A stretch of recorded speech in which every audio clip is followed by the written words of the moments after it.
அனைவருக்கும் வணக்கம்.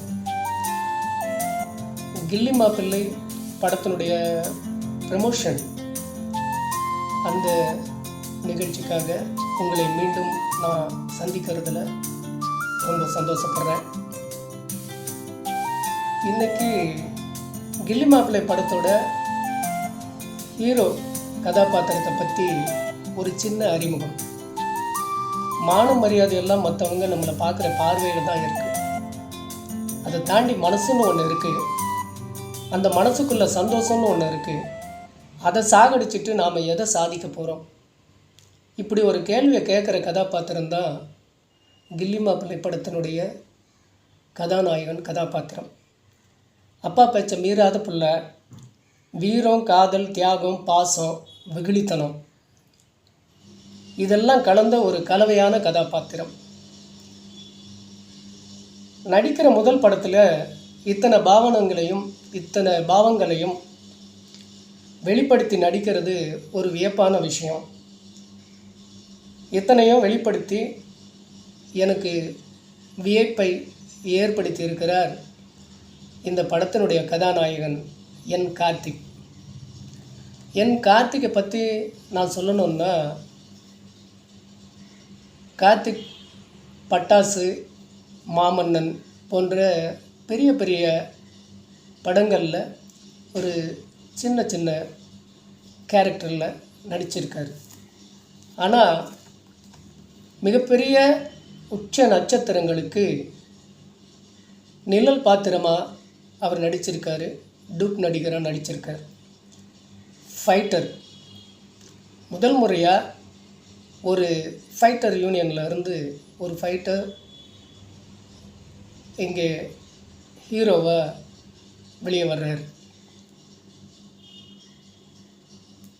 இந்த படத்தில் ஹீரோங்கிற அந்தஸ்தோடு அவர் வெளியே வர்ற இந்த படம் அவருக்கு ஒரு மிகப்பெரிய ஒரு படமாக அமையும்.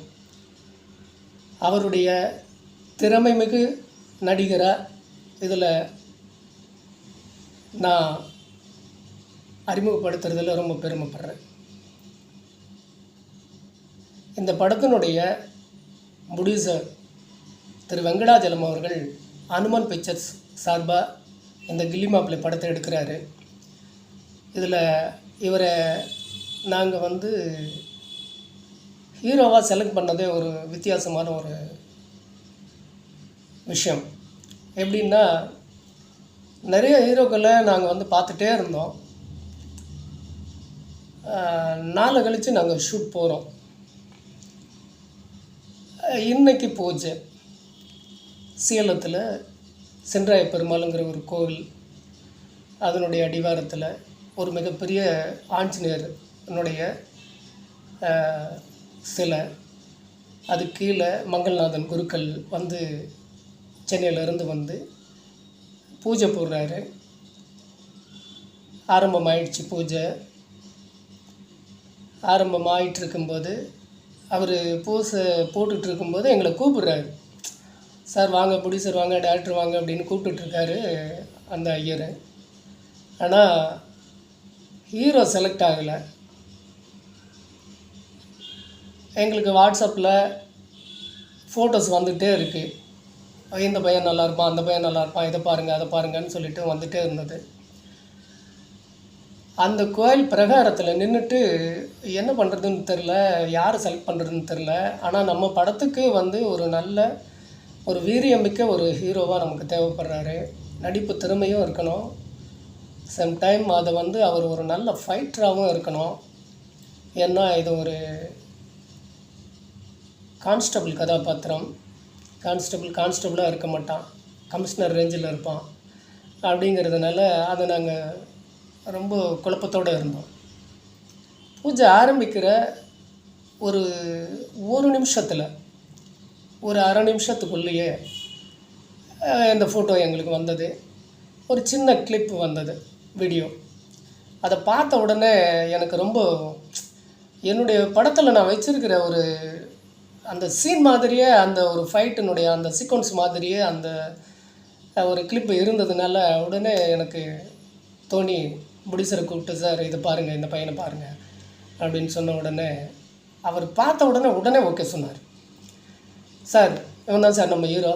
இந்த கோயில் வாசலில் நம்மளுக்கு இந்த கோயில் பிரகாரத்தில் நம்மளுக்கு வந்துட்டு இந்த மண்டபத்தில் நம்மளுக்கு இது செலக்ட் ஆகிருக்கு சார், இது ரொம்ப நல்லா வரும், இதை தான் நீங்கள் போடணும் அப்படின்ட்டாரு. ஓகே அப்படின்னு சொல்லிவிட்டு உடனே அவர்கிட்ட ஃபோனில் பேசி ஒரு லைனு சொல்லிவிட்டு அவரை உடனே கமிட் பண்ணிவிட்டு பூஜை போட்டோம். நேர்லேயே சந்திக்கலை, நேரில் சந்திக்காமையே அவரை ஸ்பாட்டுக்கு வர சொல்லிட்டோம். ஸோ கெட்டப் மட்டும் இப்படி இருக்குன்னு உன்னோட ஹேர் ஸ்டைல் அப்படின்னு சொல்லிவிட்டு அவருக்கு இன்டிமேஷன் கொடுத்துட்டேன். நேராக அவர் காரைக்குடிக்கு வந்துட்டார். ஃபஸ்ட் நாள் நடித்தார், எங்களுக்கெல்லாம் திருப்தி. அப்படியே கண்டினியூ ஆச்சு, படம் முடிஞ்சது. நான் ஏன் இதை சொல்கிறேன்னா, ஒரு திறமையான நடிகர்கள் எப்பவுமே எந்த நிமிஷம் ஒரு வாய்ப்பு கிடைச்சாலும் அதை பயன்படுத்திக்க தயாராக இருக்கணும் அப்படிங்கிற ஒரு விஷயந்தான். அவர் தயாராக இருந்தார், இன்றைக்கி கதாநாயகனாக மாறிட்டார். ஆனால் இங்கே நிறைய பேர் கதாநாயகனாக நிறைய முயற்சிகள் பண்ணிட்டு தான் இருக்காங்க, ஆனால் வர முடியறதில்ல. இது அதிர்ஷ்டம்னு சொல்கிறதில்ல, அவருடைய திறமை, அவருடைய திறமைக்காக அவருக்கு கிடைச்ச அந்த கலைத்தாய் கொடுத்த ஒரு மிகப்பெரிய ஒரு கிஃப்ட்டுன்னு தான் நான் சொல்லுவேன். எங்களுக்கும் அவர் கிடைச்சது ஒரு கிஃப்ட்டு தான். எங்கள் பட கதாநாயகனுடைய சாகசத்தை நீங்கள் ஃபைட்டில் கண்டிப்பாக பார்ப்பீங்க.